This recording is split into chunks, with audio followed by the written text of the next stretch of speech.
বন্ধুরা, তো আমরা শিলচর ফেলে চলে এলাম। এখন মনটা একটু ফ্রি লাগছে।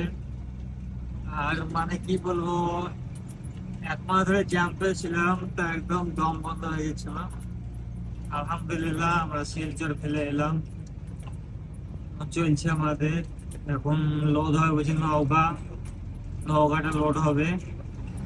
তো ভাই, ড্রাইভার ভাইদের একটাই কথা বলবো যে ইম্পোর্টের মাল লোড করবে না বর্ষার টাইমে। যদি বা করো তো বর্ষা বাদে করবে, বর্ষা সিজন চলে গেলে তারপর লোড করবে।